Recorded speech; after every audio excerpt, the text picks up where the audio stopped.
तो good afternoon students. ठीक है, आज की क्लास में हम स्टार्ट करने जा रहे हैं इलेक्ट्रिक फील्ड के बारे में। ठीक, देखो अब तक हमने क्या क्या पढ़ा है कि भाई चार्जेस क्या थे, कैसा बिहेवियर उनका होता है, उनकी एक दो प्रॉपर्टीज पढ़ी। फिर उसके बाद हमने देखा था कि भाई चार्जेस एक दूसरे के ऊपर क्या लगाते हैं, फोर्स लगाते हैं। ठीक, तो हमको ये समझ में आ गया कि भाई साहब अगर एक पॉजिटिव चार्ज रखा है तो वो अपने पास में रखे गए किसी नेगेटिव चार्ज को अट्रैक्ट करेगा, और अगर यही पॉजिटिव चार्ज रखा है तो वो अपने आसपास रखे गए किसी पॉजिटिव चार्ज को रिपेल करेगा। ठीक, यानी कि देखो कोई भी पॉजिटिव चार्ज या कोई भी नेगेटिव चार्ज, ठीक है, के आसपास आप जैसे ही किसी दूसरे चार्ज को लाते हैं तो तुरंत ही उस पर या तो अट्रैक्शन लगता है या तो रिपल्शन लगता है।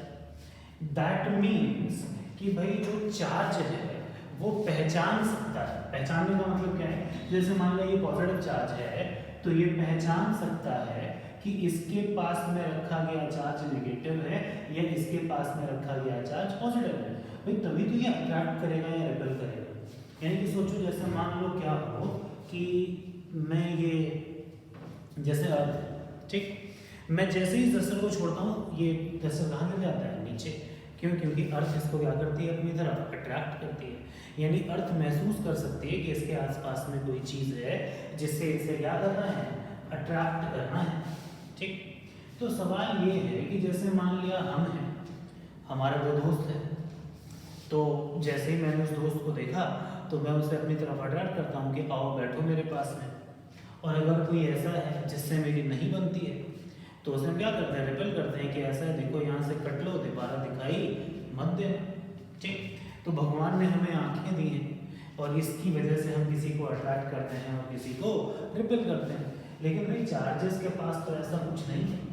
ठीक, लेकिन तब भी ये अपने आसपास मौजूद किसी नेगेटिव चार्ज को या किसी पॉजिटिव चार्ज को क्या कर सकते हैं, अट्रैक्ट कर सकते हैं या फिर रिपेल कर सकते हैं। ठीक, समझ में आया? तो सवाल ये है कि भाई ये कैसे होता है। तो इस सवाल का आंसर है कि ऐसा इलेक्ट्रिक फील्ड की वजह से होता है। मतलब क्या है कि जैसे मान लिया मैं कोई भी चार्ज ले लूं, उसे पॉजिटिव चार्ज क्यू में ले लिया। ठीक, तो इलेक्ट्रिक फील्ड क्या है समझने पहले कि इसके आसपास का एक ऐसा एरिया या वॉल्यूम जिसमें ये किसी भी आने वाले चार्ज पर कोई भी अट्रैक्टिव फोर्स या फिर रिपल्सिव फोर्स लगा सके। आसान शब्दों में बोलूं तो इलेक्ट्रोस्टैटिक फोर्स लगा सके। फिर से बोल रहा हूं, एक बार दोबारा से सुन ले।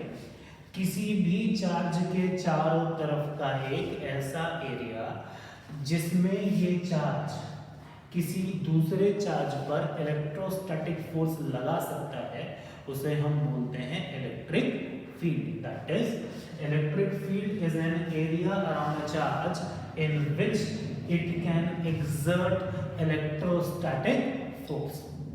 समझ में आई बात? अच्छा, तुम थोड़ा सा ढंग से समझ लो इस बात को कि जैसे मान लो मैं बोल रहा हूँ तो ऐसा तो है नहीं कि मेरी आवाज़ एक ही डायरेक्शन में जा रही होगी, मेरी आवाज़ हर डायरेक्शन में जा रही होगी। तो जहाँ कहीं भी मेरी आवाज़ पहुँच रही है चारों तरफ, समझो कि उसकी वजह से क्या बन गया, एक फील्ड बन गया। ठीक है, जैसे साउंड का फील्ड बोल देंगे, ऐसे ही इलेक्ट्रिक फील्ड है कि किसी भी चार्ज के चारों तरफ का एक ऐसा एरिया जिसमें ये आने वाले किसी भी चार्ज पे क्या करे, इलेक्ट्रोस्टैटिक फोर्स लगाए, उसे हम क्या बोलेंगे, इलेक्ट्रिक फील्ड बोलेंगे। ठीक है, अब थोड़ी सी चर्चा और कर लेते हैं इलेक्ट्रिक फील्ड पे। पहले डेफिनेशन लिख लें, that is it is an area around a charge in which it can exert electrostatic force। ठीक है, समझ में? अब सुनना ध्यान से। अब जैसे मान लो मैं बोल रहा हूं, ठीक, तो मेरी आवाज चारों तरफ फैल गई। लेकिन अगर मान लो क्या हो कि कोई भी व्यक्ति जो मेरे आसपास है, कोई भी व्यक्ति जो मेरे कहाँ है, आसपास है, वो मेरी आवाज को थोड़ा ज्यादा तेज सुनेगा। जैसे मतलब मैं बोल रहा हूँ, किसी के कान मेरे मुंह के पास में, तो वो क्या करेंगे, मेरी आवाज को थोड़ा तेज सुनेंगे। ऐसे ही मान लो कोई व्यक्ति मुझसे दूर है तो उसको मेरी आवाज थोड़ी सी क्या होगी, कम सुनाई देगी। दैट मीन्स कि जैसे मान लिया कि हम यहाँ कहीं खड़े होकर के बोल रहे हैं और चारों तरफ मेरी आवाज़ जा रही है, मैं सोर्स हूँ साउंड का, मान लिया एस, तो क्या होगा कि भाई यहाँ यहाँ यहाँ यहाँ अलग अलग दूरी पर जो आदमी बैठे हुए हैं सबको मेरी आवाज़ क्या होगी, किसी को कम सुनाई देगी, किसी को ज़्यादा सुनाई देगी। तो मैं कह दूंगा कि भाई कहीं पर साउंड का इंटेंसिटी ज़्यादा है और कहीं पर साउंड का इंटेंसिटी क्या है, कम है। ठीक, तो ऐसे ही क्या होता है ना कि किसी भी एरिया में, जैसे मान लो मैं बोल दूं यहाँ कहीं एक चार्ज रखा है Q, ठीक, तो इसके चारों तरफ इलेक्ट्रिक फील्ड है, ठीक। लेकिन जैसे मान लिया चार्ज Q की वजह से, मान लिया मैं कोई पॉइंट P चुन लूं, चार्ज Q की वजह से पॉइंट P पर इलेक्ट्रिक फील्ड की जो भी वैल्यू होगी इसे हम बोलेंगे इलेक्ट्रिक फील्ड इंटेंसिटी। क्या बोलेंगे, इलेक्ट्रिक फील्ड इंटेंसिटी,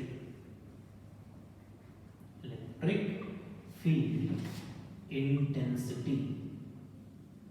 ठीक है, समझ में? तो इलेक्ट्रिक फील्ड इंटेंसिटी क्या है, सुन ले ध्यान से, किसी भी पॉइंट पर इलेक्ट्रिक फील्ड की जो भी वैल्यू वही उस पॉइंट पर क्या कहलाती है, इलेक्ट्रिक फील्ड इंटेंसिटी कहलाती है।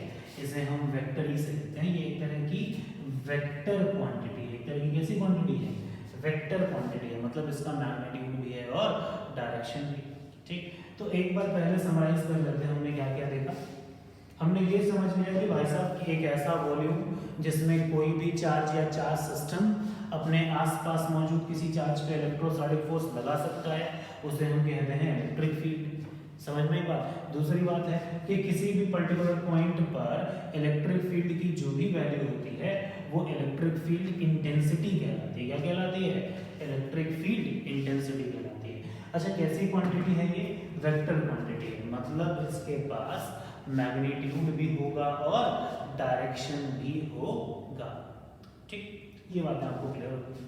तो अब थोड़ी सी चर्चा कर लेते हैं कि इलेक्ट्रिक फील्ड इंटेंसिटी क्या होता है। ठीक, अच्छा एक चीज और सुन लें ध्यान से।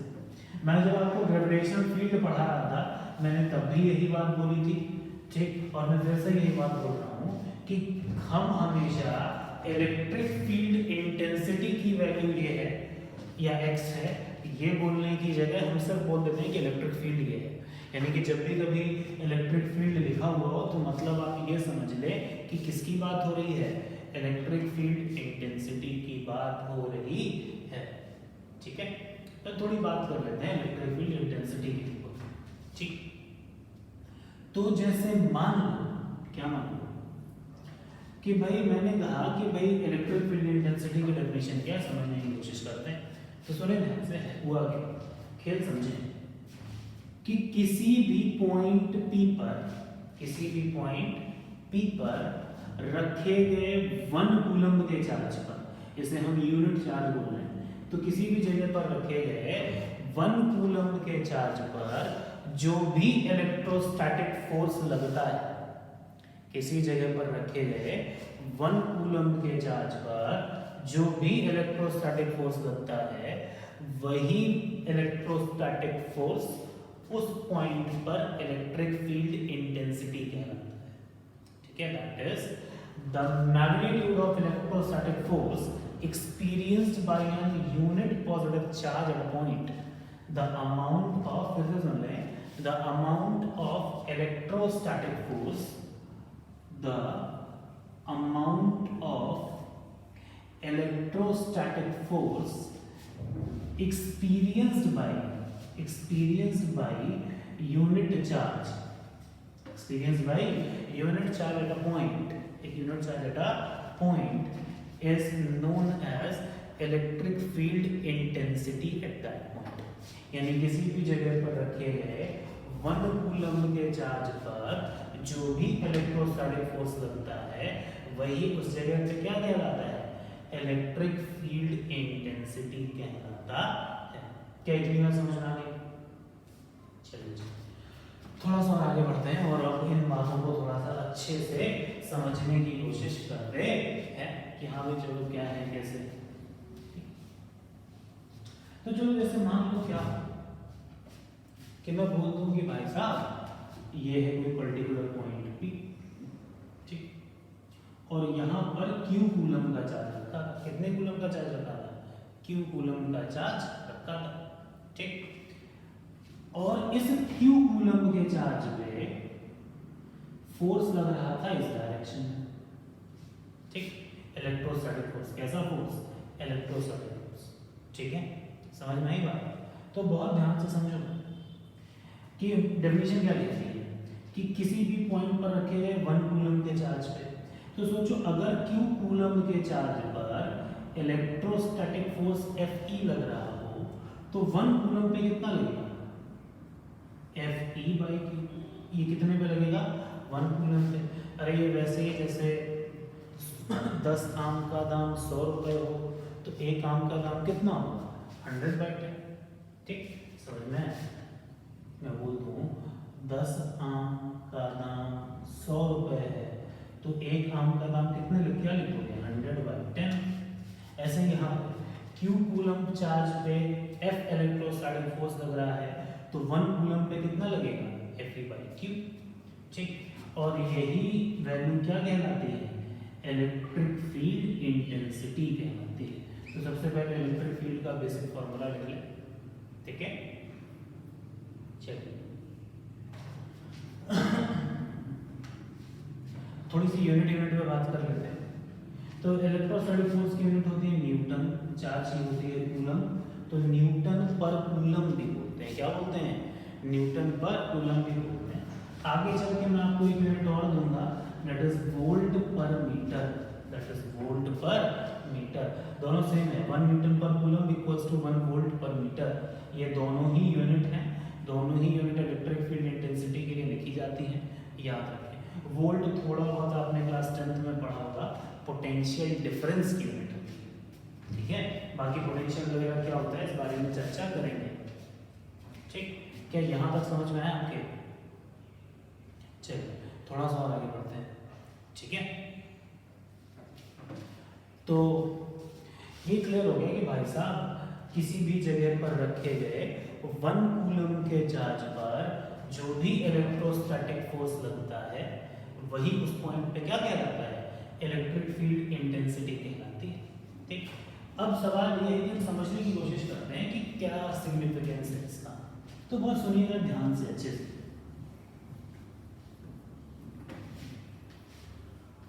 फिर हम सवालों के फॉर्म में देखेंगे कि इलेक्ट्रिक फील्ड इंटेंसिटी कैसे निकालते हैं, क्या है। थोड़ा सा बात थियोरेटिकल समझो। जैसे मान लो क्या हो कि मैं और कोई और पर्सन है, या फिर हम एक मान लेते हैं जैसे 2 लोग थे, एक का नाम है टाइगर और ये कोई और है, इसका नाम है टॉमी। तो टाइगर और टॉमी मिले, तो अब होगा क्या? सुनना ध्यान से। या फिर जैसे मतलब कोई भी 2 लोग हैं, ए एंड बी मान लो, ठीक। तो होगा क्या? सुनना ध्यान से कि भाई टाइगर का जैसा बिहेवियर होगा, जैसी बातचीत होगी, उस हिसाब से टॉमी टाइगर के बारे में कोई राय रखेगा। ऐसे ही जो टॉमी है, जो टॉमी की बातचीत है, उस हिसाब से टाइगर क्या करता है? टॉमी के बारे में राय रखता है, ठीक है। समझ में गया? मतलब मैं हूँ, मेरी बातचीत कैसी है, मेरा बिहेवियर कैसा है, इसकी वजह से क्या होगा कि भाई सामने वाला मेरे बारे में कोई इमेज बना ले। ऐसे ही सामने वाले का बिहेवियर कैसा है, बातचीत कैसी है, इस हिसाब से मैं उसके बारे में एक इमेज बनाऊंगा, ठीक। तो ऐसा ही चार्जेस के साथ होता है। बहुत ध्यान से सुनेंगे कि मान लो मैं टाइगर और टॉमी की जगह 2 चार्जेस ले लूं, एक ले लूं Q1 और दूसरा ले लूं Q2, ठीक। अब होगा क्या कि Q1 क्या करेगा इस पॉइंट पर, Q1 क्या करेगा इस पॉइंट पर इलेक्ट्रिक फील्ड पैदा करेगा। दैट मीन्स बहुत ध्यान से समझें, Q1 क्या करेगा Q2 की लोकेशन पर इलेक्ट्रिक फील्ड पैदा करेगा। मान लीजिए इसमें E1 इलेक्ट्रिक फील्ड पैदा करेगा और ये इलेक्ट्रिक फील्ड Q2 के ऊपर क्या लगाएगी? फोर्स लगाएगी। यानी कि पहले वाले चार्ज की इलेक्ट्रिक फील्ड जो यहाँ पर बन रही है वो यहाँ पे क्या करेगी? फोर्स लगाएगी। ऐसे ही जो Q2 है वो Q1 वाली जगह पे इलेक्ट्रिक फील्ड पैदा करेगा। कौन सी जगह पे? Q1 वाली जगह पे इलेक्ट्रिक फील्ड पैदा करेगा और ये इलेक्ट्रिक फील्ड Q1 पे, किस पे? Q1 पे क्या करेगी? फोर्स करेगी। दैट मीन्स होता क्या है, सुनिए ध्यान से, कि कोई भी चार्ज किसी पर्टिकुलर लोकेशन पर इलेक्ट्रिक फील्ड पैदा करता है, जिसकी वजह से उस लोकेशन पर रखे गए किसी भी चार्ज पे क्या लगता है? इलेक्ट्रोस्टैटिक फोर्स लगता है। जैसे मान लो मैं कोई चार्ज हूँ, ठीक है, समझ में आई बात, और मैं क्या करूँ, इस पॉइंट पर इलेक्ट्रिक फील्ड पैदा कर दी मैंने। अब यहाँ पर जैसे ही कोई चार्ज रखूंगा तुरंत ही उसको क्या महसूस होने लगेगा? इलेक्ट्रोस्टैटिक फोर्स महसूस होना शुरू हो जाएगा। यानी कि आपको ये बात समझ में आनी चाहिए कि इलेक्ट्रिक फील्ड ही वो कारण है जिसकी वजह से कोई सिंगल चार्ज या फिर कोई चार्ज सिस्टम किसी तरह का इलेक्ट्रोस्टैटिक फोर्स पैदा कर पाता है। यानी कि अगर किसी पॉइंट पर इलेक्ट्रिक फील्ड होगी, अगर किसी पॉइंट पर इलेक्ट्रिक फील्ड होगी तो ही इलेक्ट्रोस्टैटिक फोर्स का एग्जिस्टेंस दिखाई देगा, नहीं तो कभी भी इलेक्ट्रोस्टैटिक फोर्स का कोई एग्जिस्टेंस दिखाई नहीं देता है। हमेशा याद रखें कि इलेक्ट्रिक फील्ड ही रूट कॉज है इलेक्ट्रोस्टैटिक फोर्स का। ठीक है, समझ में आई बात? ये डिस्कशन बिल्कुल वैसा ही है जैसा हम ग्रेविटेशन में पहले कर चुके हैं, इसीलिए मैं स्टूडेंट्स को सलाह दूंगा कि साथ में ग्रेविटेशन भी रिवाइज करते रहें, आपको क्लैरिटी से ये चीज़ें समझ में आ जाएंगी। ठीक, तो देखो ध्यान से, अब तक हमने क्या क्या पढ़ा है आज की क्लास में?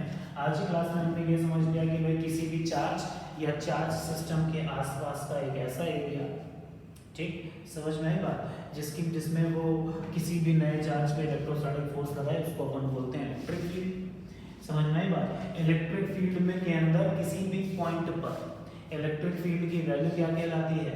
इलेक्ट्रिक फील्ड इंटेंसिटी कहलाती है। ये एक तरह की क्या होती है? वेक्टर क्वांटिटी होती है। ठीक, हमने ये भी देख लिया डेफिनेशन कि भाई the amount of force experienced by unit positive charge at a point, the amount of force experienced by unit positive charge at a point is defined as electric field intensity at that point, is defined as electric field intensity at that point। क्या ये बातें clear है? बिल्कुल।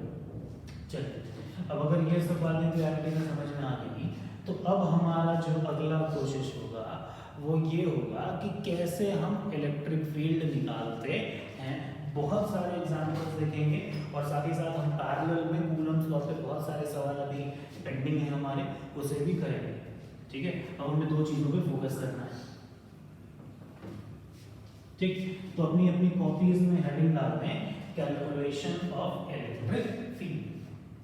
ठीक, तो यानी कि सोचो ध्यान से कि जैसे मान लिया एक चार्ज है Q1 और एक चार्ज है Q2। मुझे ये समझ में आ गया कि जो Q1 की फील्ड है वो Q2 पर क्या लगाएगी? इलेक्ट्रोस्टैटिक फोर्स लगाएगी। ठीक, ऐसे ही Q2 की फील्ड किसके ऊपर फोर्स लगाएगी? Q1 पे फोर्स लगाएगी। यानी कि सोचो ये दो तरह के चार्जेस हैं, Q1 की फील्ड Q2 पे फोर्स लगाती है, Q2 की फील्ड किस पे फोर्स लगाती है? Q1 पे। ठीक, समझ में आई बात? यानी कि इलेक्ट्रिक फील्ड किसकी प्रॉपर्टी हुई? उस चार्ज की प्रॉपर्टी हुई जो फोर्स लगा रहा है। समझ में आई बात? ठीक, अच्छा एक दूसरा डाउट है, सुनना ध्यान से। मैंने बोला कि इलेक्ट्रिक फील्ड का फॉर्मूला क्या है? इलेक्ट्रिक फील्ड का फॉर्मूला होता है फोर्स डिवाइडेड बाय क्यू।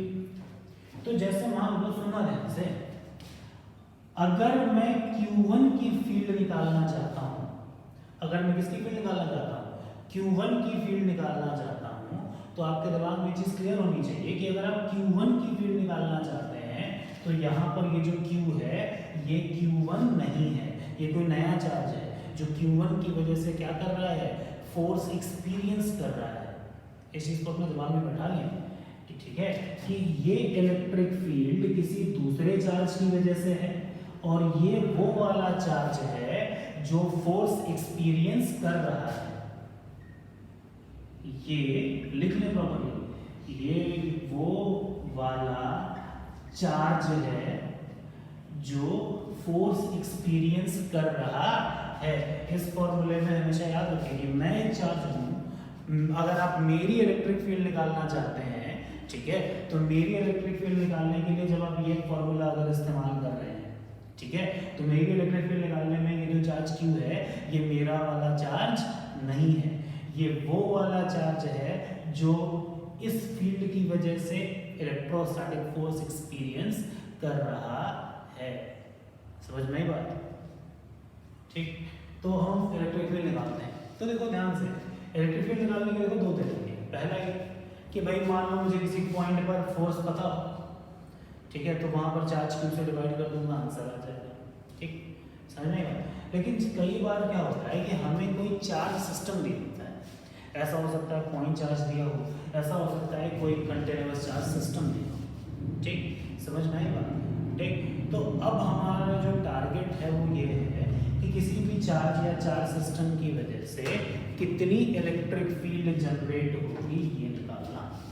ठीक, तो मेरी एक बात हमेशा याद रखें कि जब भी कभी कोई चार्ज या चार्ज सिस्टम दिया जाए, ठीक है, जैसे मैं बोल दूं कि ये कोई चार्ज है Q, इसकी वजह से इलेक्ट्रिक फील्ड निकाल ली, ठीक, तो चाहे कोई पॉइंट चार्ज हो या कोई चार्ज सिस्टम, कल को मैं बोल दूं कि मान लिया ये पॉजिटिवली चार्ज रॉड है, इसकी वजह से इलेक्ट्रिक फील्ड निकाल दूं, तो चाहे कोई चार्ज हो या कोई चार्ज सिस्टम, ठीक, समझ में? इन दोनों ही केसेस में अगर आपको इलेक्ट्रिक फील्ड निकालना है, तो मैं बोल दूं कि बताओ इस चार्ज Q की वजह से पॉइंट P पर इलेक्ट्रिक फील्ड कितना होगा।